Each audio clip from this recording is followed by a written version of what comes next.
Picture Rome, late at night. The streets are quieter than usual. Torches burn low on the walls of tall, cramped houses. Somewhere in the distance, dogs bark. A cart rattles over uneven stones, and the Tiber River moves silently through the dark. Inside one of those houses, a boy lies awake, staring at the ceiling. His name is Gaius Julius Caesar. He is not yet a legend. Not yet a general.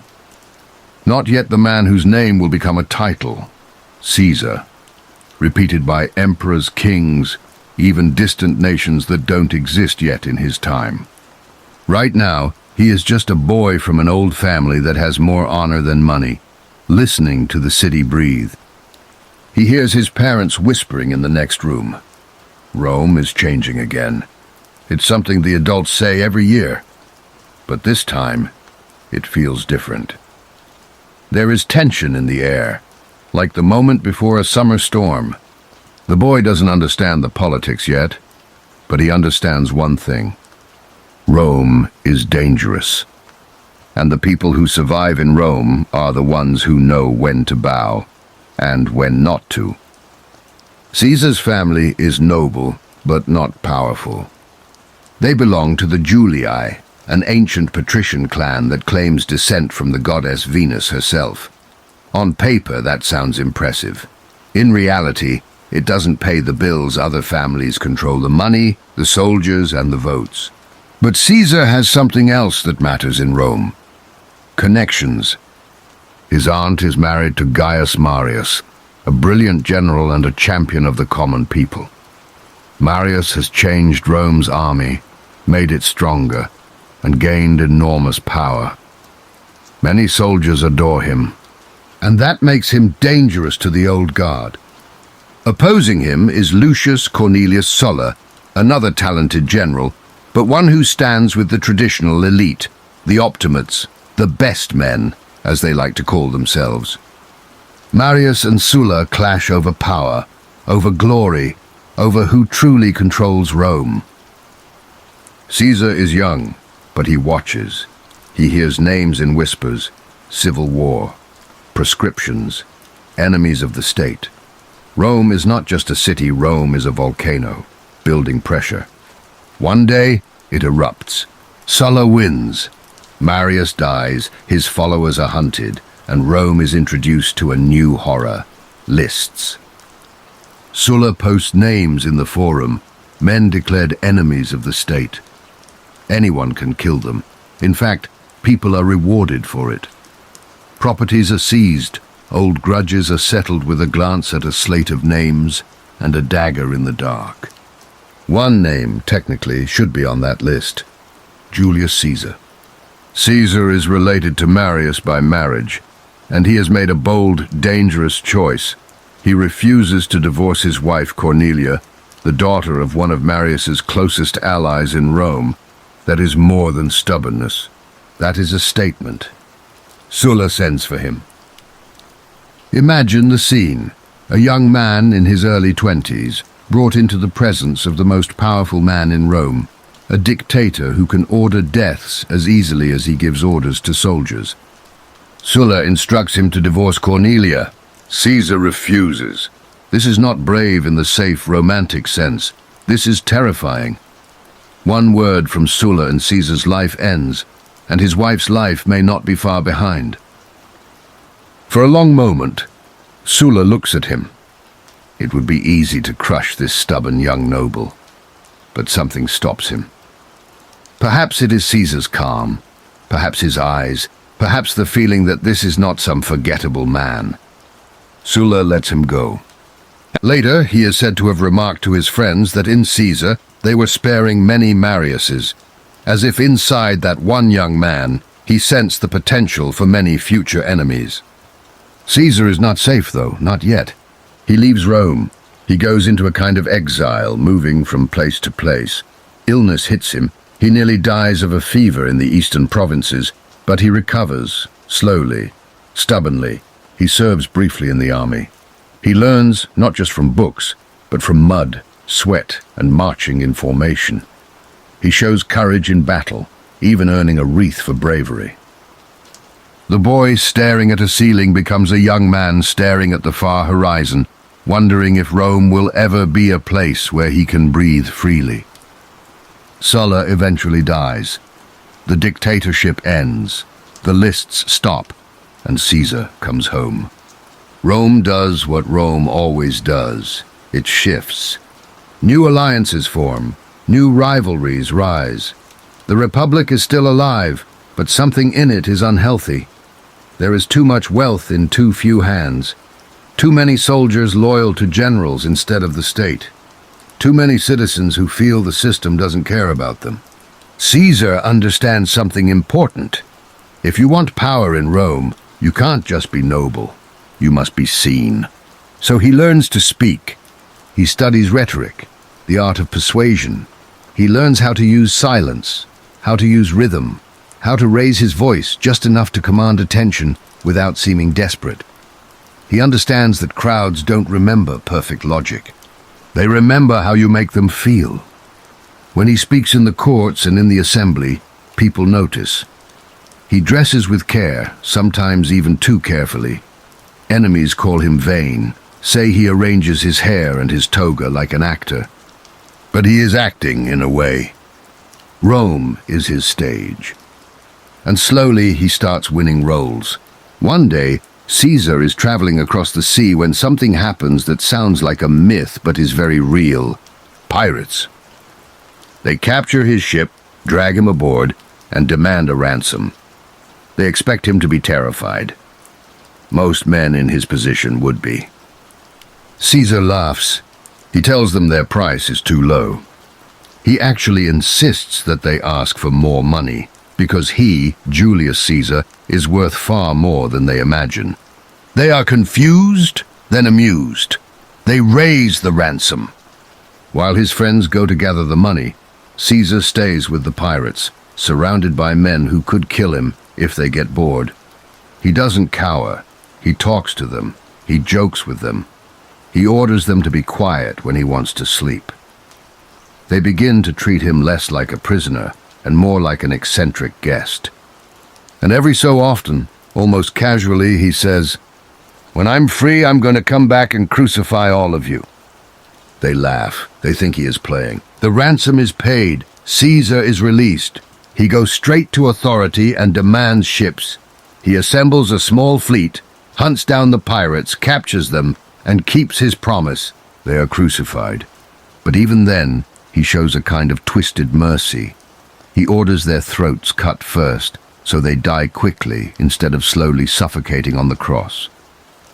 The pirates learn the hard way. When Julius Caesar says he will do something, he means it. Years pass. Caesar rises through the Roman political ladder, holding offices, making allies, making enemies. He learns how to use generosity as a weapon. He takes loans, spends huge amounts of money on games, feasts, and public entertainment. People whisper that he is drowning in debt. But the people also shout his name in the streets. To Caesar, it is a trade worth making. Money can be borrowed. Glory cannot. Eventually, he reaches one of the highest offices, consul. He shares the position with another man, but it becomes clear to everyone that Caesar is no one's quiet partner. He pushes through laws that help the poor and weaken the grip of the traditional elite. He bends rules when necessary. He is not subtle. Many hate him. But he is careful, too. He builds a powerful alliance with two other major figures in Rome, Pompey the Great, a legendary general, and Crassus, one of the richest men in the city. Together, the three form something unofficial but powerful, a partnership later called the First Triumvirate. Caesar brings popularity, Pompey brings military prestige, Crassus brings money. For a while it works. But alliances in Rome are like temporary bridges in a storm. They hold until they don't. After his time as consul, Caesar receives a new command, the provinces of Gaul. It is a frontier land, rough and wild in Roman eyes, full of tribes, forests, rivers, and opportunity. He goes north as a politician who has tasted some power. He becomes something else, a conqueror. In Gaul, he spends years at war. His legions march through forests and marshes, cross rivers under enemy fire, build bridges with impossible speed. They fight tribes who know the land better than any map. They face ambushes, sieges, winter campaigns that would have broken softer men. Caesar is not soft. He leads from the front, riding close enough to the fighting that his soldiers see him. He praises their courage, remembers names, rewards bravery. He knows that a legion doesn't only fight for Rome, it fights for the man who stands in front of it. He writes reports of his campaigns, the famous commentaries, simple, clear accounts that make him look rational, brave, and generous, while his enemies appear chaotic and treacherous. These reports are copied and spread in Rome. Every victory in Gaul echoes in the streets back home. He defeats powerful leaders like Vercingetorix, who unites many Gallic tribes against him, only to be trapped, starved, and ultimately forced to surrender after the brutal siege of Alesia. When the war is over, Gaul is effectively under Roman control. Caesar is rich in plunder, rich in glory, and most importantly, rich in loyal soldiers. Rome is proud of his success. Rome is also afraid of it. Back in the city, things are falling apart. Crassus dies in a disastrous campaign in the east.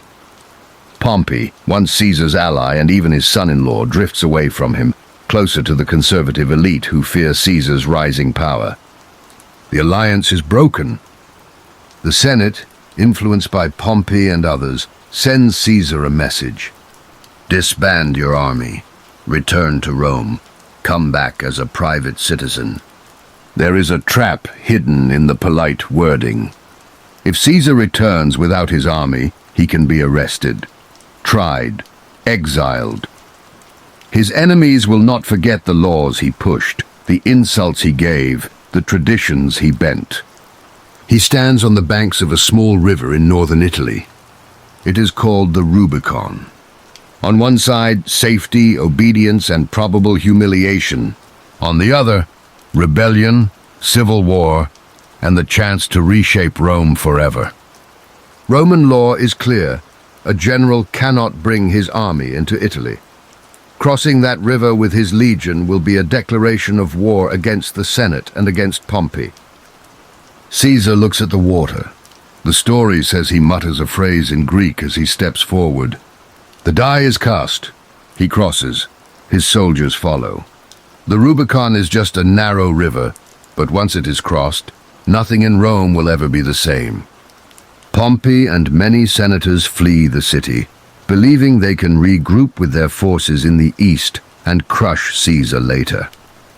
Caesar enters Rome with speed, not cruelty. He takes control without massacres. He moves like a man who knows hesitation is death. Civil war spreads across the Roman world. There are battles in Greece, in Africa, in Spain. Caesar and Pompey, once allies, now face each other across dusty plains and broken fields. At Pharsalus, Caesar's outnumbered army defeats Pompey's larger force.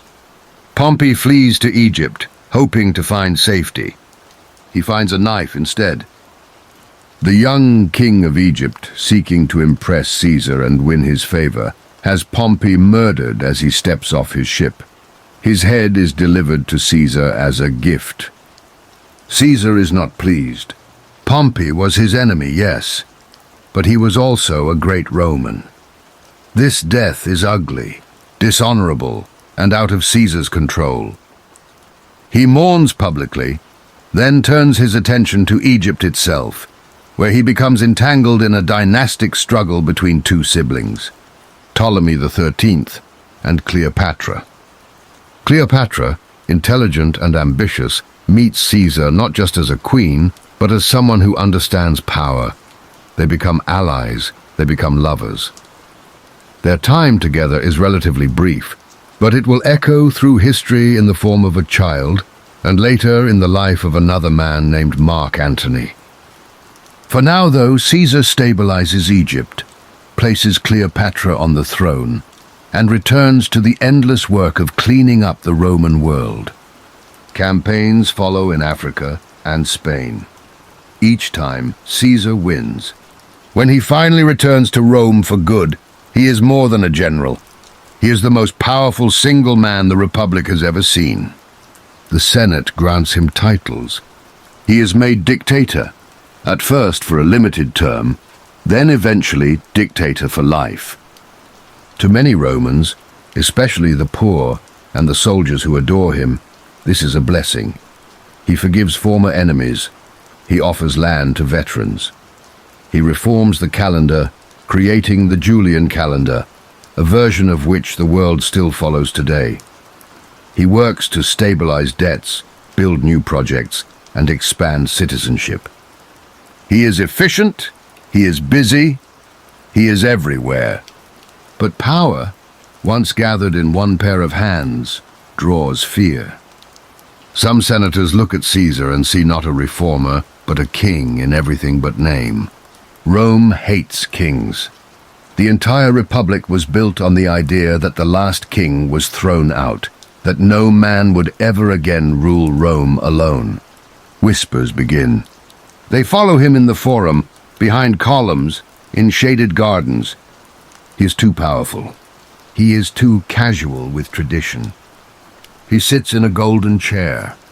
He accepts too many honors. He has his image placed on coins like a god.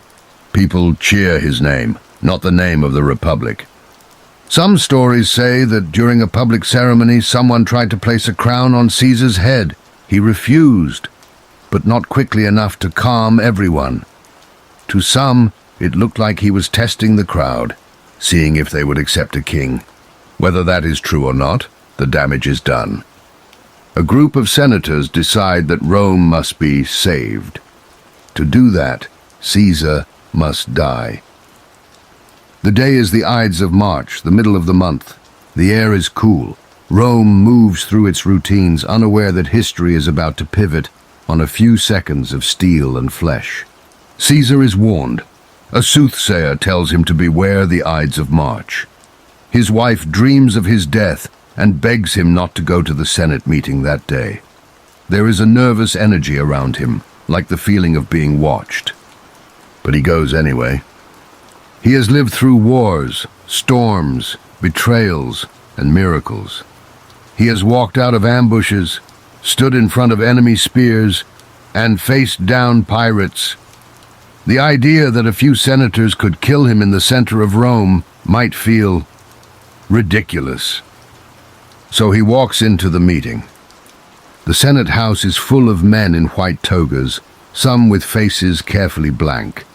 As Caesar takes his seat, a group of senators surrounds him, as if to ask for a favor or present a petition. This is not unusual. What is unusual is the way one of them grips his shoulder. Another pulls at his toga. Then a flash of metal. The first stab lands awkwardly, a cut more than a killing blow. Caesar, shocked, stands, trying to defend himself. There is no time. Daggers appear in many hands. They strike and strike and strike.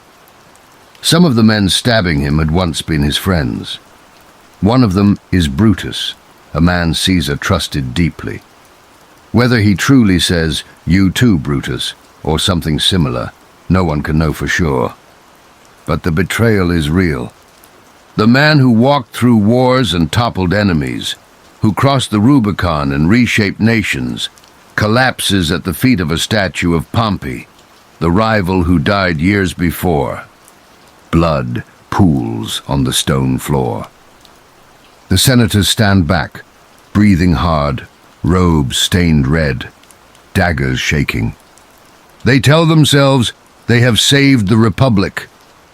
Outside, the city hears a rumor that spreads like fire. Caesar is dead. If the conspirators imagined that killing Caesar would restore the old Republic, they are wrong.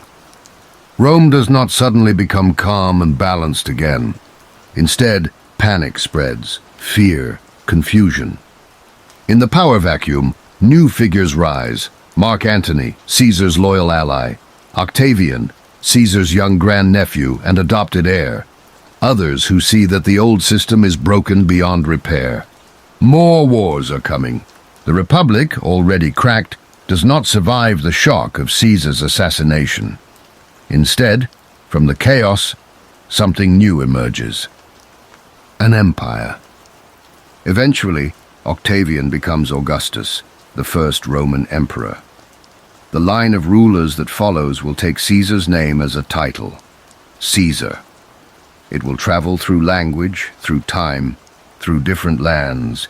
It will echo as Kaiser, as Tsar. Julius Caesar, the boy staring at the ceiling in a cramped Roman house, becomes larger than his lifetime.